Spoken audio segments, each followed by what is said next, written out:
Hello my dear students, कैसे हो आप सभी। आज हम पढ़ेंगे ट्रांसपोर्टेशन सिस्टम के बारे में। जब हम वर्ड ट्रांसपोर्ट यूज़ करते हैं तो हमारे दिमाग में क्या आता है कि जैसे एक जगह से दूसरी जगह जाने के लिए हम बसेस, कार, स्कूटर इन सब का इस्तेमाल करते हैं। ऑन रोड जाने के लिए अगर बाय एयर जाना होगा तो एक जगह से दूसरी जगह हमें या सामान को पहुंचाना होगा तो we use planes as a means of transport, right. और अगर हम मीन्स ऑफ ट्रांसपोर्ट वाटर की बात करेंगे तो ship, boats, all these are the means of transport. तो जैसे सामान को या इन सारी चीज़ों को एक जगह से दूसरी जगह ले जाने के लिए ट्रांसपोर्ट सिस्टम है, वैसे ही हमारी बॉडी में भी एक सब्सटेंसेस को एक जगह से दूसरी जगह ले जाने के लिए ट्रांसपोर्ट सिस्टम होता है। आप इमेजिन करके देखो, आपके स्टमक ने या स्मॉल इंटेस्टाइन ने बोला मुझे तो खाना मिल गया, मेरा पेट भर गया, अब मैं तो और कहीं इधर उधर ट्रांसपोर्ट नहीं करूँगा। Are we able to survive? या लंग्स बोले हमारे पास ऑक्सीजन आ गई, हमें क्या ज़रूरत है किसी और को ऑक्सीजन देने की? Then are we able to survive? No. So एक जगह से दूसरी जगह सब्सटेंसेस का ट्रांसपोर्टेशन बहुत ज़रूरी है। इसी ट्रांसपोर्ट सिस्टम को हम क्या वर्ड यूज़ करते हैं? Circulatory system. अब सर्कुलेटरी क्यों बोला? बिकॉज एक सर्कुलर मोशन में आप देखो कंटेंट मूव कर रहा है, यहाँ पे जा रहा है ब्लू वाले हिस्से में, फिर छोटा छोटा नेटवर्क बना हुआ है, फिर रेड वाले हिस्से में, कहीं ओपनिंग नहीं है, सर्कुलर ऑर्डर में मूव करता जा रहा है, तो हम इसे क्या वर्ड यूज़ करते हैं? Circulatory system. ये सर्कुलेटरी सिस्टम के 3 इंपॉर्टेंट कंपोनेंट्स आपको याद रखने हैं। सबसे पहला है ब्लड। ठीक है, ब्लड जो है ये बहुत इम्पॉर्टेंट कंपोनेंट है, क्योंकि यही फ्लो करेगा तो मटेरियल का ट्रांसपोर्ट एक जगह से दूसरी जगह होगा। अब इस ब्लड को मूव करने के लिए कहाँ मूव करेगा? एक पाइपलाइन सिस्टम है, उन पाइपलाइन सिस्टम को बोलते हैं ब्लड वेसल्स। मैंने आपको बोला ना, देखो ब्लू है, रेड है, बीच में एक नेटवर्क सा बना हुआ है नेट की तरह, और यहाँ पे कहीं पे भी ब्लड बाहर निकल के नहीं आ रहा है। तो जैसे हमारे घरों में पानी आने के लिए, देखो फ्रेश वाटर आने के लिए और से पाइप्स लगी हैं, जो घर का वेस्ट पानी जा रहा होता है उसके लिए सीवेज के लिए अलग तरह की पाइप्स होती हैं। सिमिलरली हमारी बॉडी में भी चीज़ों को इधर उधर ट्रांसपोर्ट करने के लिए पाइपलाइन सिस्टम होता है। एंड थर्ड इम्पॉर्टेंट ऑर्गन जो है दैट इज़ हार्ट। किसी को हर्ट नहीं करना, मुंह खोल के पूरा बोलेंगे it is heart. So main heart का फंक्शन क्या है? It's a pumping organ. जैसे टुल्लू पंप होता है ना, क्या करता है? ग्राउंड फ्लोर से टॉप फ्लोर तक पानी पहुंचाता है ना। उसी तरह से लगा होता है ना घर में पंप, अगेंस्ट ग्रेविटी मूव करता है। सो इसी तरह से ये भी हमारा पंपिंग ऑर्गन है जो ब्लड को पंप करता है, क्योंकि इसको ऊपर और नीचे बॉडी के सारे हिस्सों तक पहुंचाना ज़रूरी है। सो याद रखेंगे, हमारे सिस्टम में 3 तरह के कंपोनेंट्स हैं। पहला है ब्लड, उसमें जो फ्लो करता है, जिस पाइप्स में वो फ्लो करता है उनको बोलते हैं ब्लड वेसल्स, और जो पंपिंग ऑर्गन है जो उसको पंप करने में मदद करता है उसको बोलते हैं हार्ट। एक ओवरव्यू लेने की कोशिश की है स्लाइड में। देखो यहाँ पर जो आपको अलग अलग कलर के सेल्स नज़र आ रहे हैं कि अलग अलग पार्टिकल्स मूव कर रहे हैं, और एक पाइप में है ना, ये पाइप जो है ब्लड वेसल की तरह बात करेंगे, और इसमें अलग अलग कंपोनेंट्स हैं, ध्यान से देखिए। सो ये आपको दिखा रहा है ब्लड के डिफरेंट कंपोनेंट्स जो हैं उनकी मूवमेंट है। Just give imagine the thing how it is moving within our body. So blood जो है वो एक रेड कलर का फ्लूइड होता है which moves in our body. Fluid means which can flow. It is responsible for the transportation of oxygen and other nutrients. मतलब जो भी फूड कंटेंट हमने डाइजेस्ट करके एब्जॉर्ब किया स्मॉल इंटेस्टाइन ने, किया था ना well life finger like projections, हाँ वो सारा बॉडी में ट्रांसपोर्ट होता है with the help of blood. अब ब्लड में 45% हिस्सा, जैसे हम बोलते हैं ना अर्थ का 2/3 हिस्सा वाटर है और 1/3 लैंड है, उसी तरह से ब्लड को बनाने के लिए 45% जो है फॉर्म्ड एलिमेंट्स हैं।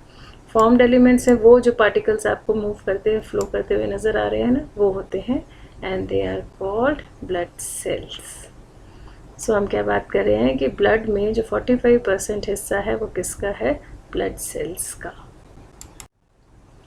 ये देखो एक फ्लो चार्ट पे आपको दिखाने की कोशिश की है। मेन कंपोनेंट यानी 55% लिक्विड पार्ट होता है जिसको बोलते हैं प्लाज्मा, और उस प्लाज्मा में फ्लो करते हुए 3 तरह के सेल्स होते हैं जिन्हें बोलते हैं फॉर्म्ड एलिमेंट्स या blood cells. Red blood cells, white blood sales, blood platelets. Diagram में दिखाने की कोशिश की है तीनों चीज़ें।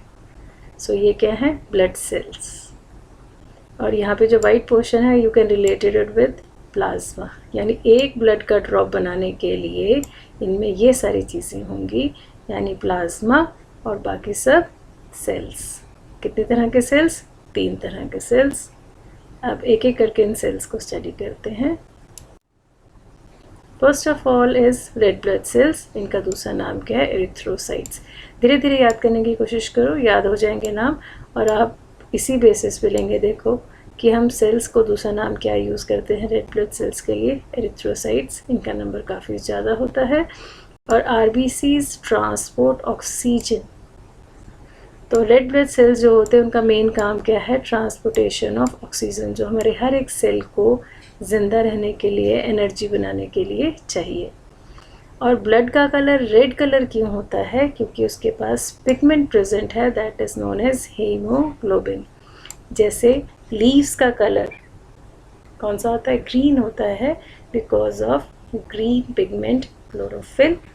ऐसे ही हमारा ब्लड में जो रेड कलर है वो रेड ब्लड सेल्स में रेड कलर किस वजह से है? क्योंकि उनमें एक पिगमेंट प्रेजेंट है जिसका नाम है haemoglobin. So in red blood cells में क्या प्रेजेंट होता है? हीमोग्लोबिन। ये रेड कलर का पिगमेंट है, and this haemoglobin is important because ये क्या काम कर रहा है हमारी बॉडी में? It binds oxygen. तो रेड ब्लड सेल्स के पास क्या प्रेजेंट है? रेड कलर का पिगमेंट जिसका नाम है हीमोग्लोबिन, और वो हीमोग्लोबिन ऑक्सीजन को अपने साथ कंबाइन करके मूव करता है। सो ऑक्सीजन को कैरी करने के लिए रेड ब्लड सेल्स में कौन कैरी कर रहा है? Basically haemoglobin. अब इस हीमोग्लोबिन को बनाने के लिए हमें क्या चाहिए? आयरन। सो अगर हम बोलते हैं ब्लड खून तब बनता है जब हमारे पास आयरन होगा हमारी डाइट में, वो इसलिए। अब याद करो आयरन किस कहाँ पर होगा? जो भी आप फल काटो और वो रेड कलर का हो जाए, कौन सा दिमाग में आ रहा है? एप्पल। सो एप्पल में क्या होता है? आयरन होता है, और ये आयरन जो है वो हीमोग्लोबिन बनाने के लिए इस्तेमाल किया जाता है। तो सर्वे में पाया गया कि इंडिया में बहुत सारे बच्चे हैं कि जिनमें हीमोग्लोबिन की कमी है, इसलिए आपको स्कूल्स में आयरन की टैबलेट दी जाती है। वो आयरन की टैबलेट में से क्या फ़ायदा होगा? ये आयरन खाने से बॉडी में क्या बनेगा? हीमोग्लोबिन बनेगा। अगर हीमोग्लोबिन बनेगा तो किसकी सप्लाई बढ़ेगी? ऑक्सीजन की। और ऑक्सीजन आपने पता है कि ऑक्सीजन अगर हमारी बॉडी में प्रॉपर है तो वो फूड रेस्पायर करके फूड से क्या बनती है? एनर्जी। ठीक है, तो डेफिशिएंसी होती है जब हीमोग्लोबिन की बॉडी में, that causes a disease known as anaemia. Got it? तो अपनी जो आयरन टैबलेट आपको मिलती है स्कूल में, please have it regularly. Second type of blood sales कौन से हैं? White blood sales. In white bloods का दूसरा नाम क्या है? ल्यूकोसाइट्स। जैसे वहाँ एरिथ्रोसाइट्स था, यहाँ पर वाइट ब्लड्स का नाम क्या है? ल्यूकोसाइट्स। ये टर्म इसलिए भी रिलेटेड है, देखो आप इसी से रिलेटेड है ब्लड कैंसर। आपने सुना है ना, ब्लड कैंसर होता है, दैट इज़ ल्यूकीमिया। तो वहाँ पे क्या होता है? वाइट ब्लड सेल्स का काउंट बॉडी में इतना इंक्रीज़ हो जाता है कि वो बॉडी के अगेंस्ट ही काम करना शुरू कर देता है। Otherwise they play a very important role in our defence mechanism. Defence mechanism मतलब डिजीज़ से फाइट बैक करने के लिए बॉडी की प्रोटेक्शन का सिस्टम है। जैसे हमारे बॉर्डर में सोल्जर्स हमारी केयर करते हैं, लाइकवाइज फाइट करते हैं। लाइकवाइज कहीं चोट लगती है या ब्लड में कोई पैथोजन एंटर करता है, ये उनके अगेंस्ट फाइट बैक करते हैं। So they form the defence mechanism and act as a soldier. कौन? White blood cells. उनकी 5 डिफरेंट टाइप्स ऑफ सेल्स होते हैं। ये different types of white blood cells हैं जो हमारी बॉडी में पाए जाते हैं। बड़ी क्लास में जाओगे तो और क्लियर होंगे, otherwise just try to remember these names: neutrophils, eosinophils, basophils, monocytes and lymphocytes. Third type of blood cells जो प्रेजेंट होते हैं, they are known as thrombocytes. So thrombocytes जो हैं ब्लड प्लेटलेट्स, जिनका दूसरा नाम है, they are the smallest ones and they are responsible for clotting of blood. जब हम क्लॉटिंग ऑफ ब्लड बोलेंगे तो इसका मतलब क्या है कि वो खून का धक्का जमा देंगे जब भी खून कहीं किसी ब्लड वेसल से बाहर निकलता है। तो आपने देखा है क्लॉट बन जाता है, जो खून जो है वहाँ जमना शुरू हो जाता है, डार्क कलर का, ब्राउन रेड से होता है ब्राउन ब्लैक हो जाता है जब ठीक होती है चोट आपकी। तो वो क्या करता है, बेसिकली ब्लड को रोकता है फ्लो करने से, ताकि शरीर से सारे के सारे ब्लड का कहीं लॉस ना हो जाए। और प्लेटलेट्स का नाम आपने वैसे भी सुना है ड्यूरिंग डेंगू, मतलब इसका नंबर जो है काउंट इतना कम हो जाता है, तो अगर ब्लड का फ्लो कहीं से शुरू हो जाए तो वो ब्लड जो है जमता नहीं है, इसलिए their number should be proper in the body. और फिर जो लिक्विड पार्ट है जिसमें ये सारे सेल्स प्रेजेंट होते हैं, that is known as plasma. It is a fluid part.